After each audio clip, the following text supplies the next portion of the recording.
السلام علیکم دوستانو، الله تعالی مو جوړ او روغ او آباد لره. دوستانو له یو نوې وظیفې سره د سورة الکوثر وظیفې سره ستاسو په خدمت کې حاضر یم چې ډیره ناشنا وظیفه ده. صرف او صرف 3 ورځې یې وکړئ. په دې 3 ورځې کې ستاسو هر حاجت در پوره کوي.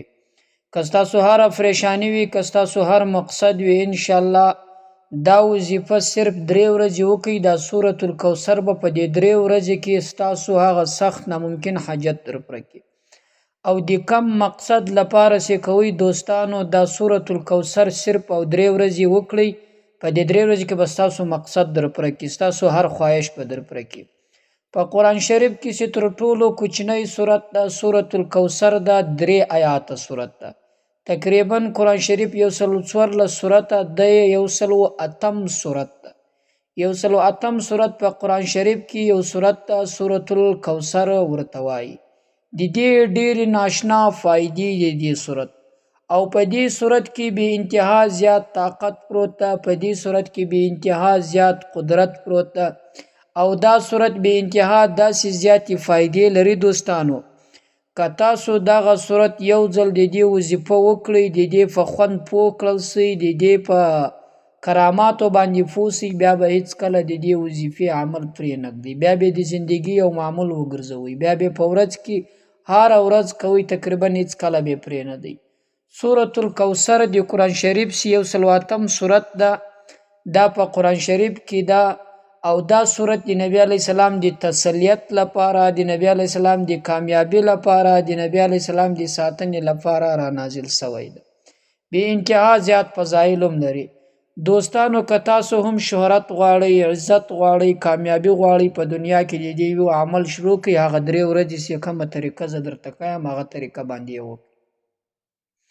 سورة الکوثر په داسې وخت کې را نازل شاه نزول یې دا د ګوري. دوستانو دا یاد ساتئ، بیا سبا څوک پوښتنه در څخه وکړي یاد به مو وي چې سورة الکوثر چې نازلېدی په داسې وخت کې را نازل سو چې د مکې مشرکینو عاص بن وائل نومېدی، د نبی علیه السلام ته د ابتر لقب ورکړي. ابتر دا معنا چې زامن نه پیدا کیږي یا پیدا سي مړ کیږي، زامن یې پای نه، په پښتو کې زامن یې پیدا کیږي پای نه یا اندفاتیږي نه. نو دا یو نازیبا لقب نبی علیه السلام ته استعمال کوي. العیاذ بالله نبی علیه السلام ته د ابتر لقب ورکړي. دا چا ورکړي؟ عاص بن وائل.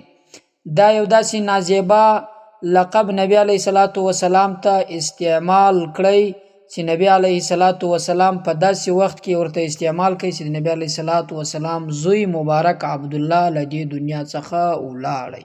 کله چې هغه وفات سو، نو د نبی علیه السلام داسې زامن چې وو هغه ټول په کوچنیوالي وفات کېدل. خو عبدالله چې وفات سو، په دې دوران کې د عاص بن وائل دا لقب نبی علیه السلام ته استعمال کړی. نو نبی علیه السلام ډیر پریشان سو، ډیر غمگین سو، ډیر خفه سو چې زما زامن نه پای، او دا مکې مشرکین په قسم قسم ته نومانو ته ماته وایي. خو نبی علیه السلام باندې دا صورت را نازل سو د تسلیت لپاره پر نبی علیه السلام، چې الله تعالی نبی علیه السلام ته وفرمایل چې ته پریشان کېږه مه، ستا دښمن ابتر ده، ستا دښمن به انشاءالله په لږ وخت کې داسې بېنوم او نښانه پاته سي. یعنې دی خدا وایي چې ته ابتر یې، او دی په خپلو زامنو باندې نازیږي. پر ده باندې داسې وخت را روان ده، پر دې کافر باندې چې دغه زمون دغه مال او دولت به هېڅ په ښه ونرسي.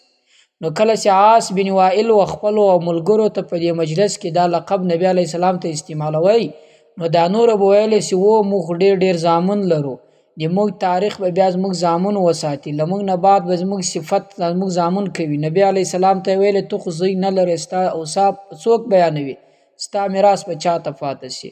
خو الله تعالی نبی علیه السلام ته د تسلیت لپاره دا صورت را نازل کړي. ورته ویلې چې ته چې یې کامیاب یې، ستا دښمن چې ده هغه چې ده بېنام و نښان د هغه به ختمېدونکی ده.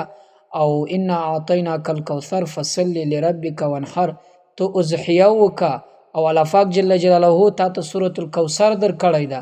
او بعضې علما فرمایي چې له سورة الکوثر څخه هغه کوثر مراد ده، حوض کوثر چې په آخرت کې یو تالاب ده، په هغه کې به اوبه وي، داسې اوبه به وي چې تر شیدو به سپینې وي، پر هغه به جیکونه و ګیلاسونه پراته وي، دومره ډېر به وي لکه ستوري د اسمان، او د سرو زرو به وي، او نبی علیه الصلاۃ والسلام له هغو څخه و خپل امت ته اوبه ورکوي او علما کرامو ته به نبی علیه السلام په خپل لاس باندې ورکوي. نو نبی علیه الصلاۃ والسلام ته وویلې یا بعض علما فرمایي چې له دې سورة الکوثر څخه علما مراد دي، یعنی نبی علیه الصلاۃ والسلام ته داسې میراث ورکوي چې علما کرامو تر نن زمانې پورې ساتلی نه.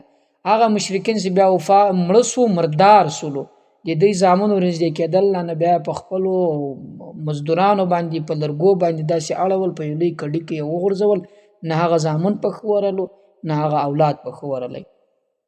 او نبی علیه الصلاۃ والسلام سره الله تعالی داسې معامله وکړه چې د قیامت تر ورځې ورته ګورئ د نوم او نښان ژوندی ده او د ده هغه دین چلول کیږي.